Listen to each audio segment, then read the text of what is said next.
Hey guys, GHAZZY TV here with another Path of Exile build guide video, and in this one, I'm going to talk about Holy Relic.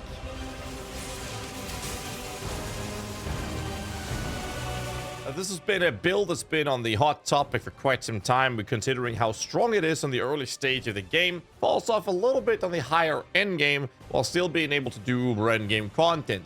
However, scaling wise, there's a couple of other builds that do surpass this build in the highest of endgame scaling for the super high budget investments. Before that, this build just demolishes everything, feels fantastic to clear with. You can do a clearing speed version, you can do a bossing version if you will, and just have a focus on those approaches. You can make a damage focusing approach using Dialas, as well as a tanky one using things like Fourth Vow. There's a couple different variations of this build, and without that going into depth with those things, I would just want to point out that we do have a full written build guide linked in the descriptions down below for a Guardian cold conversion crit style. And the Necromancer Poison version written guide is linked inside of this guide, which is actually made by Balor Mage himself. That's how good I am at opening these things. Now, one of the main reasons why I'm so happy to be sponsored with Starforge System is that they are actually directly working with companies like Fractal Design or even MSI. Now, Starforge System did send me a new computer. They sent me a Voyager 2 Pro. The computer is absolutely amazing. There's a backplate light, the custom bay that you can change interchangeable as well. Absolutely amazing. But something I wanted to bring up to light here is the fact that you yourself could get one of the best PCs in the entire universe by checking out the Starforge referral link that I got in the description and the pinned message below the video. MSI has a product in here that I really wanted to give a little bit of extra light to. It is the Z790 Tomahawk Wi-Fi DDR5 motherboard, obviously supporting the latest Intel Core processors.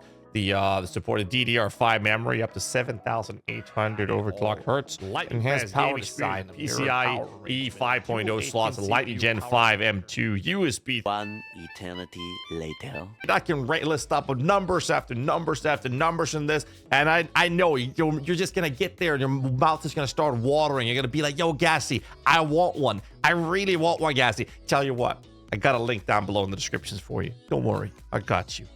Either way, I've been playing with it the last couple of weeks now, and I've been streaming from it and having a great time. Zero problems. It's just been giving me the absolute best performance. But what can you expect when you're using the best companies in the world with the best PC in the entire universe? Am I right? Early stage when you're leveling this build, this is a Guardian. So because of this being a Guardian, the easiest way to level this is to start with something like Rolling Magma, leading into SRS or Absolution. And then you use Absolution up until you're done with the first act in the lab, or first lab, and that gives you Radiant Crusade, which is giving you the Sentinel of Radiance. Now, this little pocket pox unit is going to carry you all the way into the highest endgame content of yellow to red tier maps. So the campaign is going to be completely demolished by this guy alone. Normally, what you would do is you would take the cooldown recovery rate mastery from a minion defensive mastery node, and that's usually all you need. Now, however, if you are leveling with this build utilizing the alternative converted transfigured gem, you can do so. It felt a little bit so I think both skills like Split Arrow or Rain of Arrows would be better to trigger it with up until you get Lancing Steel spraying. However, at the time of this recording, the budget cost for these abilities are hilariously high, and the way to bypass this is very simple. You farm them in Merc Lab. You either get the possibility to turn the gem to another transfigured version of the same color. So you just use a blue gem or a green for Dancing Steel. And the other option is that you turn a gem into the same gem, but a transfigured version. Now, the perk here is that Lancing Steel only has one transfigured version, being Spraying. And the Holy Relic only has one version, being of Conviction. So it's very easy to farm this in the Merc Lab or Uber Lab should you choose to. Either way, whilst you're leveling this, you're going to start with the Radiant Crusade over to the Unwavering Crusade node, then you pick up Bastion of Hope in the Ascendancies, and then Radiant Faith. That's basically the order of Ascendancies. It's a very generic approach, and more of these things will be covered in the written guide linked in the descriptions below. So what I want to talk about in this video real quick is very simple. In the initial low-budget version, we will be striving towards getting a Dialas of Malefiction. Now, the Malefaction Dialos is really, really, really good. However, depending if it's too expensive for you, you'll just use the regular corrupted 6-link rare till you get yourself access to this one. Once you have this one, what you're looking to do is, on a low budget, having generic support gems in here, and obviously we're going to want to have most of the sockets on the Dialos to be green, with a red one for the possibility of certain other gems. However, in this specific case, it is very, very, very popular to be running full green setup if you can. Doesn't really matter if some of these are red, the damage difference isn't massive, but it is something to keep in mind. And that is mostly for the hypothermia, as it's giving you a chance to freeze on the hypothermia support gem. However, we are going to be going into Dialos for other reasons in the higher budgets using Enhance and Empower. Another thing to point out is that we are going to use Triad Grip, which are going to be 3 green and 1 red, and this is because we don't have any possibility for us to actually utilize 4 green sockets. And because of this, we're going to have 75% conversion to cold and 25% conversion to fire. This is where we put the Lancing Steel spraying, returning projectiles. We can have a Culling Strike and life gain and hit. It's fantastic.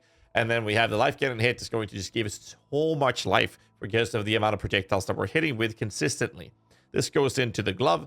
Other units we're using, Enemy Guardian with Ray Spectre, Meat Shield. We have a trigger weapon with Desecrate, Spirit Offering and Frostbite. We have Feeding Frenzy, Chaos Golem. We're going to use a Shield Charge, Frostblink, Convocation, Generosity Salutary, Tempest Shield, and Determination. All of these things are covered in detail in the actual written guide, so I do recommend checking out the written guide. And in there's also a gear progression page, which will show you the progression from how to deal with campaign gearing, what you need to think about, and how to go from that stage into actually thinking about the low budget version of the build, and how you transition from low budget into medium budget version, in which we're suddenly going to be utilizing the Dialos for red colors, utilizing both Enhance and Empower. All of these details and breaking points and how all of this works in detail will be covered in the actual written guide. So I don't want to waste your time with this video and have it more as a display of power, of showing you the build in action, as you can see here in the gameplay footage. This build has an insane amount of power in the early game stage. You can do all of the endgame bosses, including Ubers. I have personally been farming the tier 17s with them. And in higher budget, it really, really shines. However, it does have a little lower, higher single target damage output compared to other super meta high endgame minion builds, such as Bama, for example, or a high budget Zoomancer.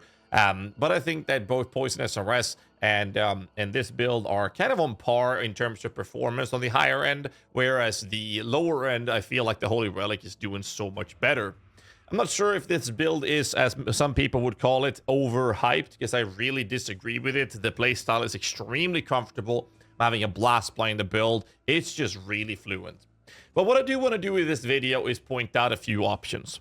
When it comes to the chess piece, we are currently running a setup with Dialos Malefiction together with a combination of enhanced support in here. This is to reach the high breaking point of the cooldown reduction recovery of your minion to have at 82%. Now, if you are below 82%, you can go down as far as 52% quality on the Relic without that changing your DPS output. So this means that if you then reach 82%, then you're good. This also means that if things like the Dragon Fang Replica Amulet, which is currently extremely overpriced, is too expensive, you can use something like Ashes of the Star instead. If you're able to get 82% through other means of higher level enhance or in other sources, you can also change some stuffs around because of that. If you're able to get Ashes or maybe a higher quality Relic of Conviction, you can then skip using enhance altogether in the support gems and use something else. So there's a lot of options around this to reaching these breaking points of the highest DPS output for the build. But what I will point out is this. If you choose to not run Dialos, I think it's important that you actually do try to strive to get that 82% cooldown recovery, which would then mean that you would very likely have to run Ashes of the Stars instead of Replica Dragonfang. And that is perfectly fine to do. But if you choose to not run Dialos, I believe that the trade-off would have to be something in the lines of running something like 4th Vow. If you're running 4th Vow, that allows you to have a ton of armor applying to the chaos damage you take from hits together with the Glorious Vanity Jewel in the higher budget version. And this is another way for you to have an insane amount of extra layers of defense to help you with offensive damage mitigation approaches. The other approach is the new Perandus Prismatic Jewel. There's a way you can scale this to get yourself chaos resistance. There's a way you can use this to get increased armor as well. So there's a ton of different options you can do to increase the defensive layer of this build should you choose to. The large cluster in the higher budget versions is using attack cast speed, which is a quality of life approach, and these jewels are very commonly crafted in the community. Another thing you could change these to would be to remove the attack cast speed as it's not needed and change it for something like Vicious Bite or another resistance roll or attribute roll to alleviate pressure on gearing. So again, I just wanted to have this video showcase the actual gameplay footage of the build, and all the details for the build is obviously linked in the description down below in the written guide. And I hope you guys enjoy this build. I'm having a blast playing it. My next build will very likely start to play the variation I made of faces, like the skeleton build with Iron Mass. So I'm very much looking forward to trying that out. Hope you guys will have fun with this build. I have had a blast. Make sure you hit the like button, subscribe for more content, and I will catch you in the next one. Till then, stay safe. Keep rocking.